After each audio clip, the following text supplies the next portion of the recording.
All right. Welcome to Game Day, GameTimePA here on Sports Radio 1350 WOYK. I'm Brandon Stoneberg. To my left is Christian Arnold from the New York office. To my right is Matt Albo from the Hanover office. We are doing live stream, we are doing radio, we're doing podcast, all from our makeshift YDR studios here, trying something new. We're going to give you a full show, though. As always, we have all the local high school sports coverage. A lot to talk about this week. Guys, district playoffs are in full swing. We've seen a lot of our teams fall. We're seeing a couple pull some. Two Red Line football players passed away in a car crash. Stonehill and Nick Mankin. One had an alcohol BAC above the legal limit. It was after a year-long investigation. It was found that the two Red Line parents had provided the alcohol. Allegedly, Stephen Tierney and his wife Jody Tierney are being charged with involuntary manslaughter in connection with the two deaths. So emotional news, not quite closure. Obviously, you can bring closure to something like that, but emotional news out of Red Lion. It took a long time to bring these charges up. It's been an 11-month-long investigation. Gordon Rago has a story on YDR.com. You can check out more about that. Some other district playoff stuff that popped up. Fairfield baseball has reached a new height. They've never been to this point before. I don't think they ever won double-digit games for them. Now they're up to 11, had their first district win, so a really big win for that program. Coach John Ridge has been doing a really good job this year. Another big storyline, Matt Brooks returns for Spring Grove baseball. That's a huge, that turns AAA around because you have arguably the best pitcher in AAA returning for a 13 seed team, and they knock off the number 4 team right away because he goes complete game, one hitter. Talk about shaking off the rust. Hasn't played in a couple months and complete game. That's huge. Really hard to tell where Spring Grove's going to go from here. Right, and that's why it was huge for them to make the playoffs because they knew if they got Brooks back, then they're a much better team than their seeding is right now. Oh, definitely. So him coming back, we'll talk about that during our baseball segment. Christian, you were at Red Line Volleyball. They got a huge win over Central York. Yep. Central York, a notorious perennial powerhouse around here with Northeastern, and they fell to Red Line. Another kind of notch on the resume here for Red Line, an impressive season. Oh, absolutely. They've had a very, very surprising year, I think, for a lot of people who aren't too familiar with the powerhouse that Red Line has become. I think we've talked about it before where Northeastern and Central and a lot of these teams knew that Red Line was going to be one of the teams to beat this year, and they've certainly lived up to that expectation and really gave Central a good matchup. It was close in the first and the third game, but that second game, Red Line just outplayed Central in every sense of the word. And Red Line's one of the Final Four teams in district play in Quad A, and then we have 2 of the Final Four in AAA, Northeastern, York Suburban. They're all in action. Tonight, 2 of those are in action at Penn Manor. The other one you'll be at, right, Red Lion? Northeastern going for a 4th straight district title. We'll win. We'll put them in the district championship, which is played at Dallastown. Baseball. We had a lot of teams fall. I don't know if we were expecting Dallastown to go down as quickly as they did, and softball was kind of the same way. Central York fell early. It's hard to get a beat on the AAA and the Quad A tournaments. Susky was a 4 seed, they go down. Central was the 5 seed, and Quad A is really tough. Central, won the York Adams League last year and lost in the first round, and it happened again. But as a 5 seed, you wouldn't expect that. In Dallastown, it's a 7 seed. They went into the last inning down by 2 and had the rally to win. So that's huge for them. But it's almost probably the top 3 teams this year were Dallastown, Central, and Susky. We almost lost all of them on the first day. And then on baseball, the number 1 and number 2 teams fell early. Hempfield and Penn Manor fell in Quad A, and then we thought that might open the door for Dallastown, and then Dallastown comes out and loses yesterday to Cedar Cliff in the 4-13 matchup. So 3 of the top 4 teams in Quad A baseball are already dropping off, and we talked in the office yesterday. A lot of that has to do with some of these lower seeds. If you have one good pitcher, your team's good enough to make the playoffs, and then you could throw that one really good pitcher out against the top team and maybe pull off the upset. But now some of these teams might have trouble in the second round. You can't use that same pitcher again. So.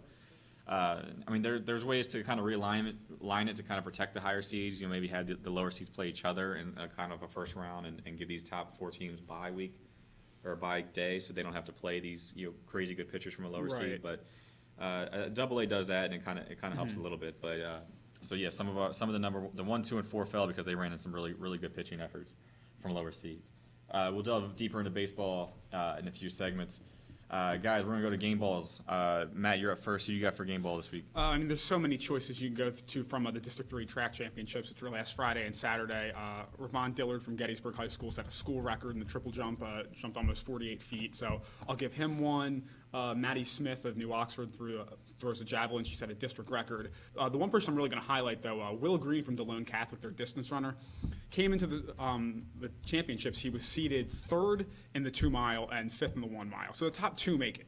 Unless you get a certain qualifying time, just the top 2 make it. So it was one shot that he thought was going to be in the 2 mile, and he got 4th place, and he was really dejected on Friday after that happened. Gave a really nice interview, said, I expect my high school career is going to end tomorrow when I run the 1 mile, but I still had a great career. I know I can possibly qualify, but it's not that likely. Well, then he goes out on Saturday in the 1 mile, runs the best time of his life, gets 3rd, but meets the qualifying time.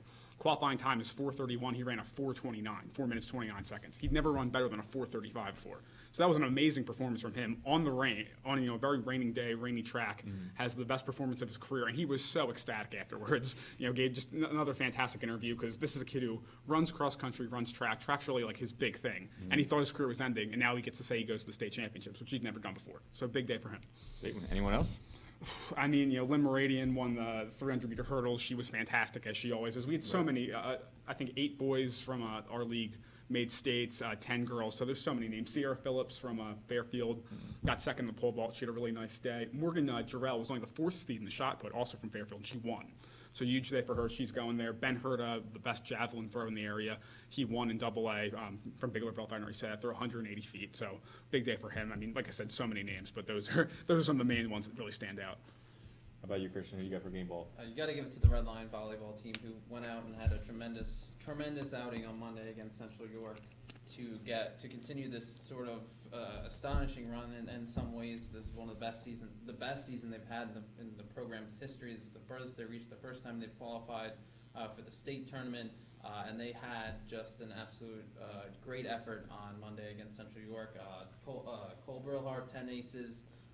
He had 10 kills, and a couple aces on his belt. Dylan Hildebrand also had 9 kills, and a great outing as well. I mean, those 2 guys have really been the heart and soul for that Red Line team that is also very deep as well. But those have been 2 of the key players this season, and you got to give game balls to the Red Line team, and got to give game balls to those 2 guys in particular for another outstanding outing. Absolutely, Coach Torbert has done a great job with that team. Brilhart and Hildebrand have been 2 of the key cogs, as you mentioned. My game ball, you have to give one to Matt Brooks. I mean, your first time pitching in almost 2 months, a month plus, and he comes back, throws 11 Ks, gives up 1 hit, 2 walks, and a complete game win over the 4th best team in the district. So definitely give one to him, the UNC Charlotte commit, a great player, and we're happy to see him back on the field, see what they can do in playoffs. Emmy Dressel from Kennerdale, 5 goals, 4 assists yesterday, and knocking off the District 3 Dragon that is Manheim Township. Township had won 30 straight district playoff games. They won 7 straight titles. No one had ever beaten them in the district playoffs, including Kennerdale, who had multiple shots at them before, and they finally got over the hump yesterday and finally got past them. And that was like a Super Bowl win for them to finally be able to get past Manheim Township. And afterward, Coach Wetzel was just kind of like, finally. And when he kind of let that monkey off his back, that breath of the sigh of relief, it was kind of speaking for the entire district. That's correct. And what, they won 7 straight district titles, you said? That's such an incredible run. So it had to end eventually, but huge for Kennerdale to be the team that made it happen. Yeah, they had won every single district title that there has been. I mean, lacrosse has only had district playoff for 7 years, and Township had taken every single one of them. And they were up by 4 in the second half against Kennerdale. Looked like they were going to do it again. But then, Emmy Dressel led Kennerdale on a 6-0 run. They went from down 14-10 to up 16-14 and held on late. So definitely a game ball to Emmy Dressel. Athletes of the week, polls went up online over the weekend. On the girls' side, 1,260 votes total. First place, Maddie Smith won by more than 200 votes. New Oxford track, Smith took home first place in javelin with a District 3 record throw of 141 feet. Matt, if I'm not mistaken, she's out in your area. I believe she went to the Penn Relays, or she went to states last year. Yeah, I think she was at the Penn Relays, yeah. She had a great year last year, and she got the district record this year as well. The boys' side was a pretty close one, 1,700 votes total almost, with a bunch of guys coming close. Brandon White, though, Dallastown baseball, his 7th inning hit scored Nick Parker and granted the Wildcats a 4-3 win over Northeastern in last week's York Adams Championship. That was a dramatic finish. And great video, too. Great video, great celebration video. Championship in 5 years when they teams are still alive in districts. Dallastown fell yesterday, as we mentioned, in baseball. Guys, I think we're ready to go to the first break. Anything else to add? I think we covered it. All right, we'll be back in a few minutes. Catch us after the break. For the live stream, guys, folks, don't forget June 9th, we'll be hosting our GameTimePA Awards banquet at the Wyndham Garden Hotel in York, PA, right across the street from our office here. The GameTimePA crew will be hosting close to 600 athletes, fans, and family members to honor the year that was in York Adams. University football player and two-time Super Bowl champ John Kuhn will be the featured guest speaker as he returns to South Central Pennsylvania. 22 sports and 23 schools will be represented along with 200 athletes in attendance. We'll hand out a variety of awards, including our male and female athlete of the year honors. For tickets, contact 717-767-3541, 3541 with the last part there. That'll be our Game Time banquet, June 9th. Go online for more details.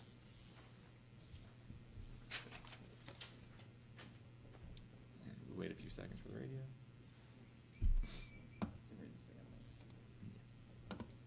We can start with softball this segment. You guys good with it? Yeah. Welcome back to Game Day of Game Time PA here on Sports Radio 1350. We're back from the break. Doing a little different today. Live stream here at the office. Radio show from the radio station. We have That's usually where radio shows come from. we have lacrosse, track, and softball to talk about this segment. We're going to start with softball. Our York Adams softball expert, Matt Albone, for the show. He called himself the expert. It's a little arrogant. So our best team, Central fell. Susquehannock fell, if I'm right. Yeah, they lost in 9 innings. So Nine. won 2, actually they lost 2-1. 9 innings. Dallastown had to come back to win. Yeah, I think that was like a 3-2 game too. So I mean, it's kind of strange I was saying this in AAA and Quad A. You just really don't know. There's a lot of good teams out there, and kind of what we said in baseball. If you have that one really good pitcher, it goes a long way. I mean, Christian saw the Central game yesterday against Hempfield, and you were talking about earlier about Hempfield's pitcher, how good she was, right? Lichtenwaller, she was outstanding, and I think it was fair to say the coach, Central York's coach Shane, said after the game that it wasn't for a lack of effort, it wasn't for a lack of trying, and you can certainly see that Central went out there and they were trying. It wasn't like it wasn't as though there was no effort there or there was a lack of effort. It was the fact that Lichtenwaller was just that good. Lichtenwaller, was just that good. Her pitching was great, and even when she was able to. Even when Central York was able to get the ball, get a hit, it was on the ground. It was to a defensive player, and they made easy plays. They only had 4 hits the entire game. I think they only had 2 hits till the 5th or 6th inning. So pitching on Hempfield's part, and it was very good. And not to be outdone, Rachel Butler and Courtney Coppersmith, who also came in, they had good outings. It's just that maybe their best stuff wasn't there today. Maybe it was just Hempfield was a better team, and I think the Central York coach said as well that you don't win the LL League by accident. Yeah. I mean, that's a good league, and Hempfield clearly is showing why they're one of the best in that league. And I mean, Central's the 5 seed, Hempfield's the 12, but they won the LL League, which shows you just how really scout these pitchers. Central's dominated they faced early in the year, gotten a sense for. They can't really do that this time. But it's the second straight year that Central's won the York Adams League and then lost in the first round of districts, which is kind of crazy, but it just goes back to the fact that there's such a good competition there. And then in AA, we had Littlestown. Or no, actually that's AAA too. They actually won yesterday though. They had a nice win over Hamburg. They won 14-7, high scoring game. They put up 11 in the 3rd inning. Yeah, that's big for them. Now they got to play Lampeter Stroudsburg next in the quarterfinals, and that's the number 1 seed. They're 20-1, so that's gonna be a challenge for them. But still, they're continuing a great year. Last year they were very good. They brought back the whole lineup, so this was a year that the whole team was really excited for. They knew they were gonna have a great year, and they've really come through. We'll see if they can continue it further. In AA, from my area, though, DeLone Catholic plays in their first district game tomorrow. They're the 2 seed. They won last year. We're going to see how far they can go this year. They got Ole Valley. I just learned. Had a great year last year. Big 3: Cassie Rickroad, Katie Lockman, and Shelby Holcomb are all back. They dominated Division 4 in the York Adams League this year, and they're hungry for another district title. So that'll be another game I'll be at that one. Another game to look at. And going back to Central and 4 errors, I saw the score that hurt Central York as well. They lost 6-0. Dallastown needed 3 runs in the bottom of the 7th to get past Mechanicsburg. Harbaugh got the win there. Littlestown, you mentioned 14-7 win. They got 11 runs in the 3rd inning, which really boosted them. Susky fell 2-1 as Manheim Central in 9 innings. That's it was 0-0 until the 9th, and Manheim Central put up 2. And Susky Valentine pitched for Kennedale, and they got upset over. They're a really good team too. Yeah. They upset West Perry, I believe, in a 13-4 or 14. Yeah, it was the 14-3 matchup. 14-3 matchup. So Kennedale gets a big win, and they had great pitching from Valentine all year. and she comes out big and gets a win for them 10-7 over West Perry. West Perry, 5 errors. That's not going to get it done for you. That definitely hurts. Anything else stand out to you? I think it's just a really big win for Dallastown because all year they were so good, but they were kind of in the shadow of Central. And actually, they're the only team before the tournament that beat Central. But since Central won the division, got to the York Adams tournament, you kind of forget about Dallastown. And for them to get farther than Central and Susky in the playoffs is kind of big for them because it kind of proves, you might have forgotten about us during the York Adams tournament, but we are still a really great team. Right. Matt, another thing I wanted to talk with you about, Susky's season ended yesterday, last night, but you had a feature come out today about Mallory Lebo. Tell us a little bit about Mallory Lebo is the leadoff hitter for Susky, 4-year starter, center fielder, and she might be one of the most unique players in the league. She's just so fast. Like, she could be a track star if she wanted to. According to their coach, Jeff Dierdorf, she gets from home plate to first base in 2.7 seconds. And when you watch her, it's just crazy. And I even when I interviewed her, I told her this. I don't like to compare softball players to major leaguers, but it's like watching Ichiro. She just either bunts or slaps it to the opposite side. She's naturally righty, but she bats lefty. Slaps it to the opposite side, gets on first, steals second every time. And even Shane Walker of Central, their coach, he said it himself. If she gets on, you assume she's going to score. So she was so dangerous for Susky this year. Just such a unique player. And she actually, even though she bats switch hitter and slaps the ball a lot, she has a little bit of power when she needs to be. Great fielder in center field. She's just such a dangerous player for them and a very unique player. You don't see players with that speed play softball a lot. To see more on Matt's story, go on GameTimePA. It's one of the top stories on there right now. Just went up. Speedy Lebo lit up Susquehannock base pass is the title. We're going to run over to the cross quick. They won 1 game combined in districts, and that's when they played each other. York Catholic beat Central York in the first round. So they did not win a game against non-league contenders, which is not good for York Adams' reputation. They've had that kind of stereotype for years now that no matter how good or how much improved that the York Adams continues to be, they can't seem to win on the district stage. Did that surprise you as kind of the lacrosse expert in our area? I mean, a lot of our teams came in as the lower seed, so a lot of them had tough roads, tough paths to the quarterfinals or semifinals. I thought Red Line was in an 8-9 and they lost in overtime. Okay. I thought that was a pretty good one. York Catholic came in as a 6. They played Central, then played a tough second round game against Cumberland Valley. So it wasn't the seedings just really hurt them. I think overall the league is deeper and better than it has been ever. But yeah, compared to the LL, they're still a step behind. And when you come in as the lower seeds, you got to go on the road to play these strong LL teams. It's a big challenge. So I thought maybe 1 or 2 wins, and we ended up getting 1. The girls' side, we almost had an all York County district championship. That would have been amazing. Yeah. That would have been huge for the county. But both can still go to states. Where Kennerdale already wrapped up a trip to states. They played Manheim Township yesterday. As we said in the beginning, Manheim Township had reeled off 30 straight district wins. They never lost in the playoffs. They won 7 straight titles. They're the powerhouse. They're the evil empire to everyone else in the district. Kennerdale had lost to them their last 3 times, 2 semifinals in a row. They could never get over the hump of beating Township. No one else in the district had.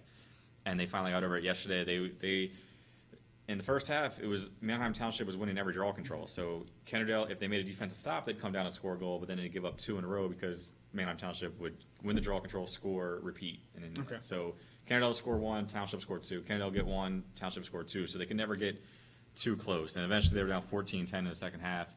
Kennerdale called a timeout. I guess Wetzel, gave his miracle speech or whatever he wanted to do, and he told them to believe and reminded them how good a team they are, and that this isn't their first rodeo either. They've been on the stage for a while now, and they came out went on a 6-0 run led by Emmy Dressel, who we mentioned, junior attacker. I mean, she was one of the league's best scorers all year, one of the best players in the league, and she went out and had 5 goals, 4 assists, and 2 goals and assists came during that run when they went on a 6-0 run to take a 16-14 lead late.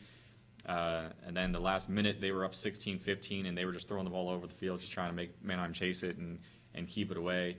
They were finally able to, and then Maddie Day scored with 0.9 seconds left to make it 17-15. Do you get a sense, is Manheim's team this year as strong as it has been kind of the past 7 years? Because they were what, the 6th seed entering the tournament? They were 6th seed. They had 6 losses, but those 6 losses were to some of the powerhouses teams, right? From even the other side of Lancaster, which gets even better on that side when you get toward. And that's where a lot foot off the pedal. Kennerdale started winning draw controls. They started scoring and getting some confidence. And next thing you know, it was a close game. And when you let a team hang around long enough, sometimes they push through, and Kennerdale end up getting a win. So that clinched a trip to states for them, and that clinched a trip to tomorrow's Thursday's district title game. This is the second trip to district title game for Kennerdale. The last time they lost to Township, they'll play Exeter Township, the number 5 seed, at Hershey Park Stadium, 5:00. Exeter Township was kind of in the opposite role. They York Catholic let them hang around yesterday, and they came back and won the game in double overtime. We thought it was triple overtime. The way overtime are set up in girls lacrosse is kind of weird. We thought it was triple overtime. It was actually double overtime. Exeter won. Both teams had several chances in overtime. 2 shots hit the post. There were some funky penalties. Overtime was very dramatic, very fast paced, but eventually Exeter Township scored. And York Catholic, they kind of said that afterward that was probably their best chance. They're taking on the 5 seed. They're taking on the easiest team left. I mean, Exeter Township's not easy by any means, but they were taking on the easiest team left in the bracket. And all that, they needed 1 win to get to states, to get to the district championship, which we. And they took some silly shots instead of milking the clock. They let Exeter hang around, and eventually Exeter caught up to them. It was 8-8. Lindsay Keenan scored for York Catholic to make it 9-8. Exeter chances in the last minute to win the game, neither could do it, and then a dramatic overtime game. Afterward, York Catholic's coach Rob Lipscomb was he was disappointed because it was just mental errors down the stretch, and that was really their shot. And now they have to beat Mayheim Township in the 3rd place game to try and get to state. So this is kind of the hard way to get in, which he didn't want to do. But yeah, he's excited for next year when the classifications changed, because his team had to play Hempfield and Exeter Township, 2 of the bigger schools in the district, back to back. And they have such. He mentioned they have such a big talent pool to pull from. You can pull just speedy players, or just good stick players, or just good defenders. At York Catholic, he has 100 150 girls total to pull from. So he's just pulling lacrosse players. And then he has to run through quad A schools and districts. So he's excited to just play the smaller schools and not have to deal with these guys anymore. But they still have a chance tomorrow at 3:00. They play, or 4:00. They play at Lower Dolphin Middle School against Manheim Township for a chance to go to states. They never made it that far. So. We'll see how they can do. We were hoping after Kennedale won the first one that we can get all York County final. Pretty cool. That would have been big for the area, and it looked like for a second that we could get it, but eventually York Catholic fell in a pretty heartbreaking loss in overtime. So that's where the girls stand right now. So we'll see how far Kennedale can go. Track stuff, Matt. You were at the district championship last week at Shippensburg. Nasty rain. A lot of performances, and like I said earlier with our game balls. The school record at Gettysburg of the triple jump, he won the state title last year, so he's gone for his 2nd straight state title, and he's a junior. So, just who knows how good he'll get next year. He's so good. He actually beat his cousin's school record in the triple jump. That was the one he's been aiming for all season, since last year. I think he tied it last year, and then he finally beat it. Zach Miller just put up a story on Ramon today. He's a good basketball player, too, so he's a really interesting kid. So definitely check out that story. Maddie Smith in New Oxford, big day with the javelin. Lynn Meridian, we talk about her constantly. It's just, was fantastic for Southwestern and the hurdles. So many athletes. Fairfield, I was covering the AA girls, and Fairfield had a lot of big performances, I said earlier. Morgan Jarrell entering as the 4th seed in the shot put, and she wins. Sierra Phillips getting 2nd in the pole vault. It's kind of hard to tell, even like with the rain and everything. There were some kids who had better performances than they've ever had before, like Will Green, and some kids who weren't quite as good, like Tavian Dorsey, who was expected to win the 100-meter, and in the semifinals on Friday he won, and he ended up getting 2nd on Saturday. So he still qualifies for states, but he was a little bummed because he didn't have his best time. So you can never really tell on a wet track what type of day you're going to have. DeAndre Kerr of Hanover wanted to get in the 110 hurdles, get 2nd, make the states. He got 3rd, so that was disappointing for him. So it's kind of hard to tell. Some kids who have their best performances ever in the rain, some kids who don't. It was interesting covering it in the rain, but it was a fun event. 2 days, very long and hectic, but at the end of it, it's a really fun day. Awesome. So how many did you say we ended up having? We got, I think, 8 boys from the York Adams League and 10 girls, I believe. And states is this weekend? Yes, at Shippensburg again. So hopefully the weather's supposed to be a little bit better for you. It's supposed to be 88 and sunny this time, so pretty much the opposite of what you saw last week. And Zach will be out there covering all the York Adams kids. So give him a follow on Twitter if you're not already. All right. Anything else to add to segment 2 before we head out to the break? I think we covered it. All right. Stay tuned. We'll be back in a few minutes.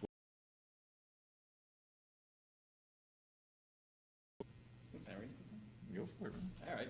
So for our PA Awards banquet at the Wyndham Garden in York, the GameTimePA crew, that's us, will be hosting close to 600 athletes, fans, and family members to honor the year that was in YAIAA sports. Former Dover athlete, Shippensburg University football player, and NFL fullback John Kuhn will be the featured guest speaker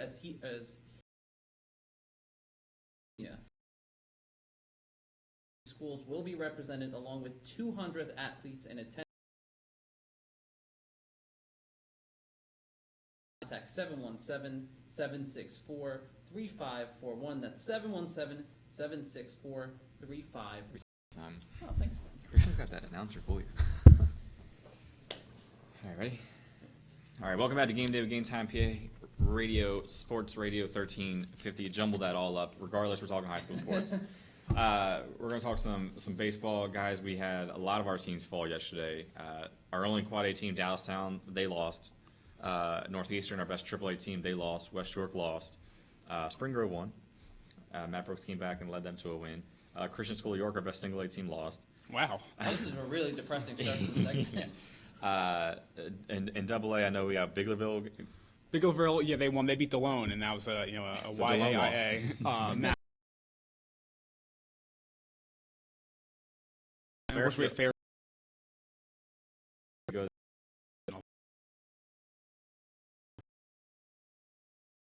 Great pitching performance on Monday from Coleman Sachs. We've nicknamed him the law firm. It's a great name. So, I mean, we'll see how far they can go. But They came in as the 9th seed in Double A. They knocked off 8 seed York Catholic 3-2 on Monday. A lot of games were rained out Monday to give teams an extra day of prep, which ended up not really helping because a lot of our teams lost yesterday. Well, it's a good point to bring up too, because think about it. Do you think it took off some of the edge that they would have had going into that Monday game? You think about it, you get that extra day. Obviously, you have that extra day to practice, but it wasn't necessarily practice. I mean, it was still raining. A lot of the fields were still not in great conditions by the time they would have been practicing, because I think a lot of teams were expecting. It's an interesting question now to raise. What if the rain didn't happen? What if all those games happened Monday instead of some of them happening Monday, some of them happening Tuesday, where some of those schools had to deal with that extra day of preparation, which may or may not have helped? it's definitely a good point, and you can never really tell with some of these teams. I mean, like, went off against a team seated higher, obviously with Matt Brooks, but and he's rusty too, so you can never tell how that layoff that one day is going to affect teams. The other point you got to bring up is for teams like Dallastown and Northeastern, who are coming off this really dramatic York Adams title game. How announcing, we got to get refocused and play another big game. You don't know how it's going to affect some teams. Same with Northeastern losing that game, how their mindset's going to be coming out. You just can't tell how some teams are. We saw like Central and Spring Grove in basketball kind of go with the same deal, and they kind of rebounded. I know it's a different sport. You just never really know with these kids' mindsets how they're going to respond to a big win or a big loss when you have to get refocused and play again. It's an interesting thing because I think every coach and every player will say, you know what, it's in the back. What's done is done. Whether they win or lost, they'll take the night to celebrate or take the night to kind of wallop in the loss, and then they move on. And I think you're right. Some teams are maybe better at doing that than other teams, but I would expect teams like Northeastern or Dallastown to be able to shake that off and not have that be a factor going forward. Not be too over enthusiastic about winning a championship and almost, I guess, in that sense, become complacent. Or for Northeastern, lose the championship and not be able to move on from the loss and still have that in the back of the head. So I think for those two teams, I don't think that would really be an issue for either of them. And you never know. I mean, baseball, things change from day to day. You have one bad day, you're done, which is what happens. Face one good pitcher, you're out. So, I asked the coaches the other day on Monday, the ones that got rained out, whether that affected them, and a lot of them. I mean, they gave you, the coach answer, no, like we'll be focused, we'll still be ready to go. But like you said, you got to question whether they're, these kids are amped up all weekend, all day to play that day. Then they have to kind of sit through the rain and wait another day. Northeastern joked that they spent like 2 hours getting the field ready for Monday, and then the hail and rain came and ruined everything. So.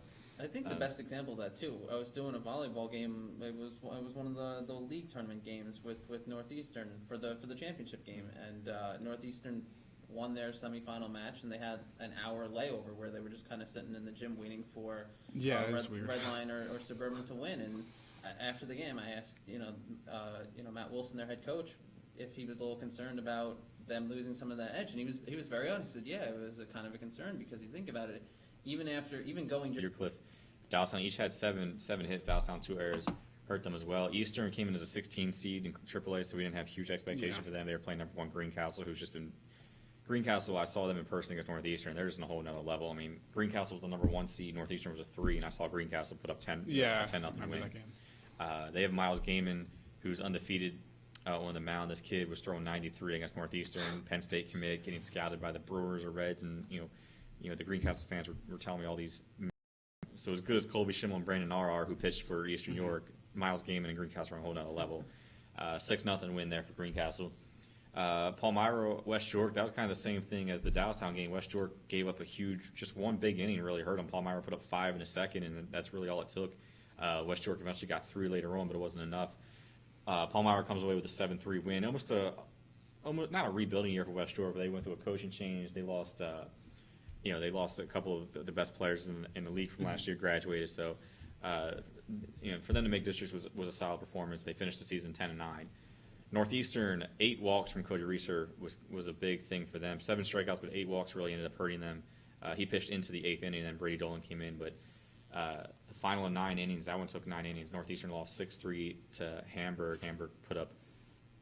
Northeastern had to catch up just to get there. They scored 2 in the 7th, 1 in the 8th, just to keep the game going, and then finally fell in the 9th inning. God, I wonder how many pitches he threw into the 8th inning. It's got to be a lot of pitches on his arm. He walked 8 kids. Yeah, Hamburg ended up with eight hits. So who knows how long he went in that one. It says Brady Dolan didn't come in until the 8th inning though.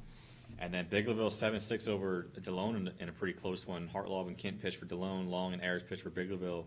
And Biglerville, they kind of waited to the end too. They put up 6 runs over the last 3 innings to pull away from DeLone there. Yeah, and Biglerville was doing kind of fell off. They're getting competition from DeLone and York Catholic, and then kind of rebound at the end. So it's kind of good that they're making some noise in districts after kind of a slow period in the middle of the season. Biglerville is now 13-7. They'll take on Lancaster Catholic, the 2 seed in AA at Lancaster Catholic. That is Thursday. A 1 o'clock game on Thursday? Yeah, pretty early game. So. Interesting. Okay. I like it. If they still have school left, I guess they get out of that. So Fairfield and Biglerville will be at 1 o'clock Thursday. Their quarterfinal matchups. We'll see if they can knock off the 1 and 2 teams. Any chances that happening? I mean, there's always a chance. It's a one game, one day. Who knows? But Biglerville will definitely be the underdog, understandably, in that one. And our lone AAA team, Spring Grove, 4:30 start time Thursday at Northern York. They'll take on the 5 seed Palmyra. They just beat the 4 seed, but I believe the rules are if Brooks pitched a complete game Tuesday, he can't pitch again Thursday. Yeah, I don't think so. So I guess Sager will be pitching for Spring Grove most likely. Probably, but Brooks is still a really good hitter too. He's normally right. A win here will send Spring Grove to states, which would be pretty cool for a team that finished the regular season 9-11. Yeah.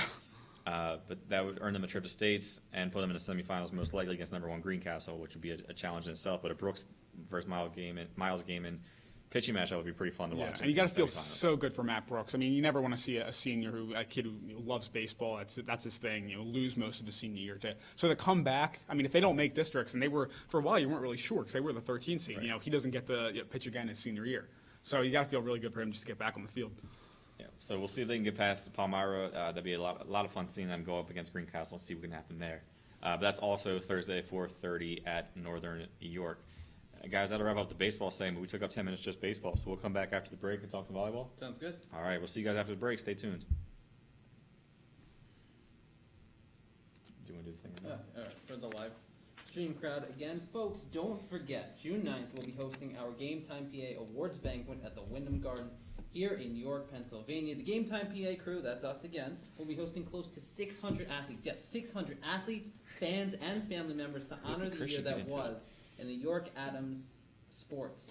Former Dover athlete, Shippensburg University football player, and NFL fullback John Kuhn will be our featured guest here as he returns to South Central Pennsylvania. 22 sports, 23 schools will be represented, along with 200 athletes in attendance.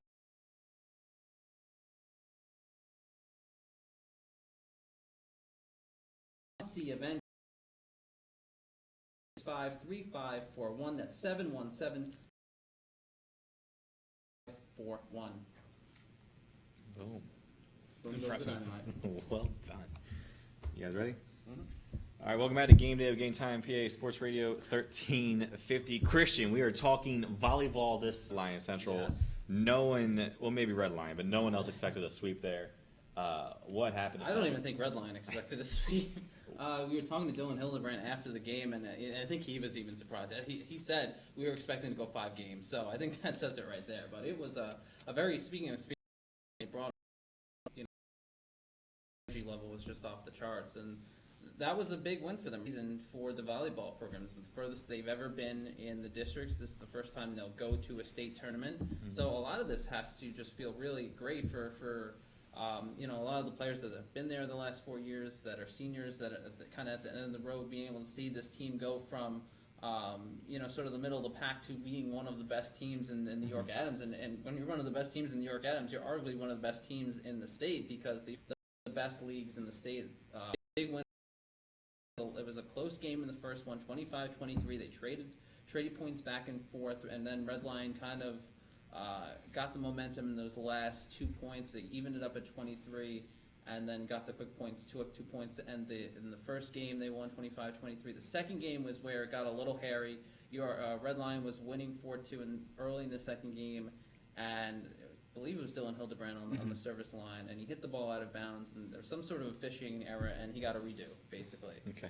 And Central was not happy about it, and if they would have been called out, which I think he even agreed it was out, that it would have swung the momentum a bit. Central would have been back within 4-3, and we could be talking about a whole different ballgame. But he goes on, and Hildebrand serves about 6 or 7 straight points from the service line, and they go up big, and they take that one.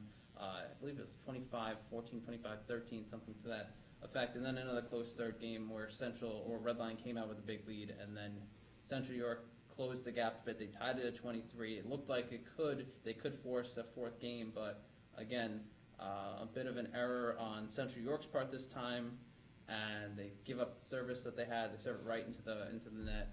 Red Line gets the 2 points.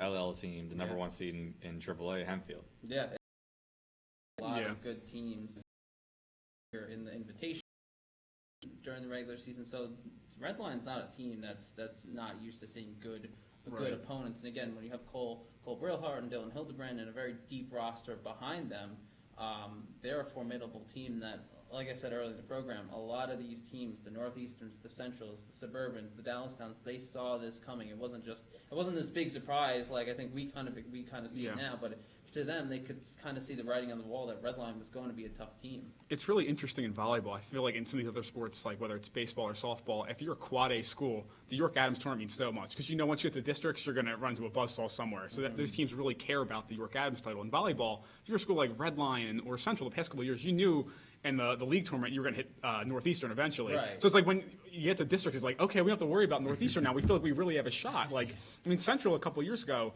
they probably weren't as good as Northeastern were, but they won, I think, the quad A. Central won states. Yeah, they won a state. Yeah. So like, I mean, they weren't as good as Northeastern, but they still won states, which is crazy. Yeah, Suburban's the only team that really has to worry about that now. Yeah. They're playing Daniel Boone. And they've been knocked out of Northeastern in the district championship a couple times as well. Yeah, so they can't seem to escape them. They know the drill, and so if Suburban beats Daniel Boone, who they're playing at Penn Manor today at 6, they'll likely have another meeting with Northeastern in the championship game for the District 3 title. There, at some point, just narrowly missed seeing each other during the could potentially get a matchup in the district title. I believe the top 3. Top 4. Interesting. It'll be interesting to see how. They haven't really been the Cinderella story. See how they come out against Hempfield again. A good team too. So their road to a district title has been paved with a lot of bumps in it. And those games are happening tonight, so stay tuned. GameTimePA we'll have that action for you as well. So stay tuned online. Guys, it's been a heck of a show. You have anything else to add? I think just remember our banquet again. Yeah. Once again, banquet June 9th, GameTimePA at the Wyndham Garden Hotel in York, PA. 22 sports, 23 schools, 600 people, 600 athletes. Sorry, close to 600 athletes will be there. We'll be handing out a variety of awards, including our male and female athlete of the year, and an energy award, almost like comeback player of the year type award we have coming in. We'll announce the player of the years for each sport, all 22 of them. So it'll be a lot of fun. John Kuhn will be there. John Kuhn will be there. Two-time Super Bowl Brandon Stoneberg champion. will be there. The Game Time crew will be there. Matt Albin will be there.